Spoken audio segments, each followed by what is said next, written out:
Elena Park had built her reputation on precision, the kind that made her nearly invisible in a company driven by noise and urgency. Numbers spoke clearly to her, and systems, no matter how complex, eventually revealed their flaws under enough scrutiny. On her fourth day at Halcyon Logistics, she was assigned a routine backlog of shipment audits, the kind that most analysts skimmed through without much thought. It was monotonous, predictable, safe. Yet buried deep within a cluster of routine export logs, she noticed a single directory labeled Gray Index, internal sync only, its timestamp inconsistent with the rest of the system. It didn't belong there, not in her queue, not under her access level. The rational choice would have been to flag it and move on. Instead, curiosity edged past caution. When she opened the file, she expected fragmented data or corrupted entries. What she found instead was a perfectly structured network of records that felt too deliberate to be accidental, too clean to be overlooked. Each entry connected to another in subtle, almost mathematical precision, as though the system itself was guiding her attention deeper. In that moment, without realizing it, Elena stepped beyond the boundaries she had been hired to respect. The mistake didn't feel like one yet, but it had already begun to tighten around her. The more Elena examined the Gray Index, the more it resisted classification.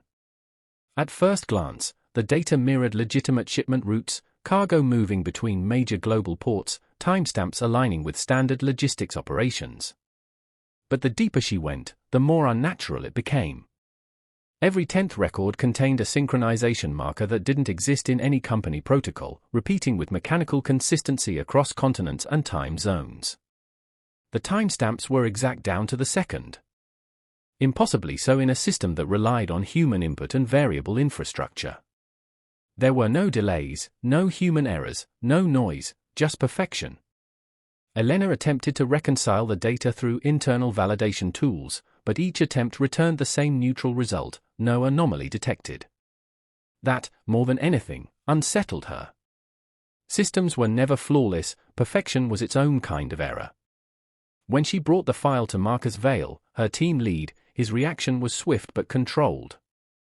He barely glanced at the screen before labeling it legacy corruption, his tone clipped, rehearsed.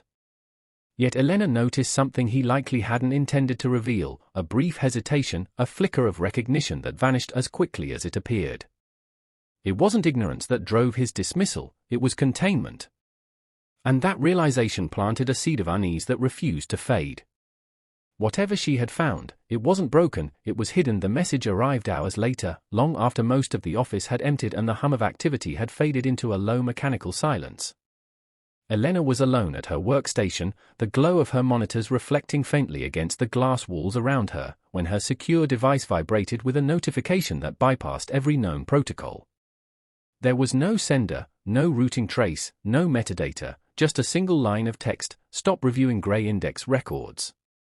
The simplicity of it made it more unsettling, not less. It wasn't a threat, not overtly, but it carried a certainty that suggested observation rather than speculation. Someone knew exactly what she had accessed, how far she had gone, and where she was sitting when she read it. Elena immediately reported the message to internal security, expecting urgency, escalation, something. Instead, she was met with polite confusion and routine diagnostics that found nothing unusual. No breach, no intrusion. No anomaly. It was as if the message had never existed.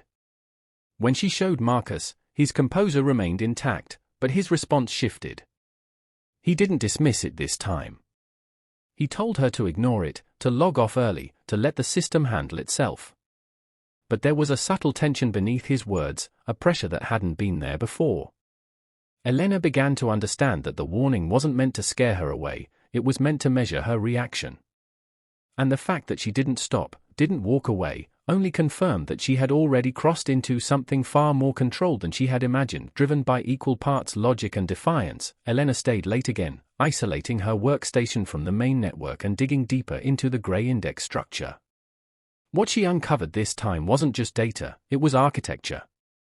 Beneath the visible records lay an encrypted framework that mapped connections far beyond standard logistics operations. Using fragmented decryption techniques, she began to piece together a secondary system that linked shipment routes to locations that didn't officially exist, dead zones in global tracking networks where digital visibility dropped to zero. These weren't accidents or gaps in infrastructure, they were deliberate voids, carved out of the system with precision. As Elena traced the connections, a pattern emerged that made her pulse quicken. Each node corresponded to a recent unexplained outage, communications blackouts, satellite disruptions, data losses, events that had been dismissed publicly as technical failures. But within the gray index, they aligned perfectly, forming a synchronized grid of absence. This wasn't a logistics file, it was a control map. A way to move something, or someone, through the world without being seen. The realization settled heavily in her chest. She wasn't just looking at hidden data anymore. She was looking at a system designed to erase itself in real time. And the fact that she could see it meant the system could likely see her too. When Elena confronted Marcus the next morning, there was no hesitation left in her voice. She laid out everything, the hidden layer, the dead zones, the synchronization markers, expecting denial, deflection, maybe even anger. Instead, Marcus listened in silence, his expression unreadable, his posture unnervingly still. When she finished, the room seemed to hold its breath. Then he asked a single question: how far did you copy? It wasn't what she expected, and it shifted the ground beneath her instantly. He didn't ask if she was sure, didn't challenge her findings. He assumed they were true. That question confirmed everything she had begun to suspect. Marcus wasn't unaware, he was part of it, or at least close enough to understand the consequences. Elena noticed then how the office had changed. The subtle repositioning of security cameras, the unfamiliar personnel moving through restricted areas, the way her access requests took longer to process. It was as if the building itself had become aware of her presence. Marcus finally spoke again, his voice quieter now, stripped of authority. He told her to take leave, immediately, no questions asked. But the request felt wrong. It wasn't concern, it was removal. A way to extract her from the system before something else did. Elena realized that whatever she had uncovered wasn't just being protected. It was being monitored. And she had just made herself visible. Fear and logic collided in Elena's mind as she returned to her workstation one final time.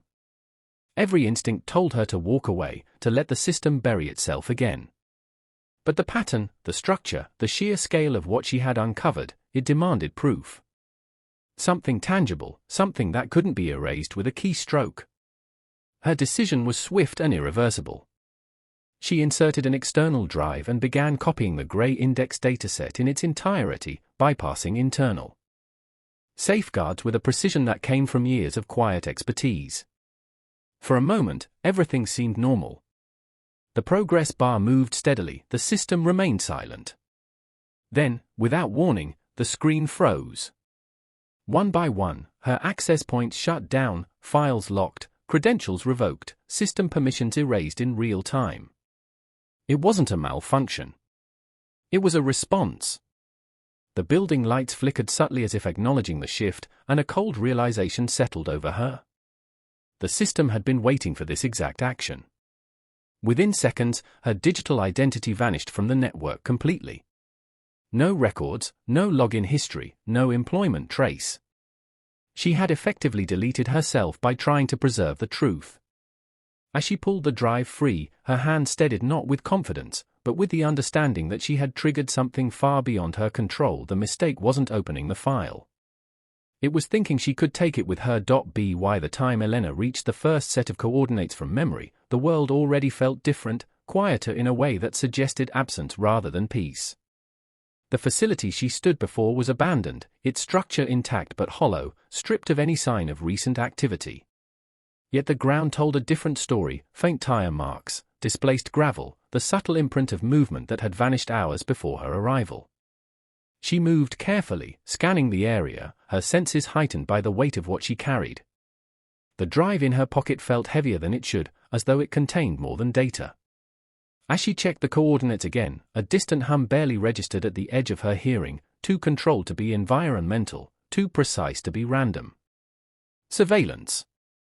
Not visible, not obvious, but present. Elena didn't need to see it to understand. The system hadn't just erased her, it had redirected itself toward her. Marcus Vale's presence lingered in her thoughts, not as a pursuer, but as something more complex. Someone who had known this outcome from the beginning. Each location she traced led to the same result: absence, erasure, silence. The pattern wasn't guiding her forward. It was closing behind her. And as the realization fully took hold, Elena understood the final truth of her mistake. She hadn't uncovered the system. She had activated it.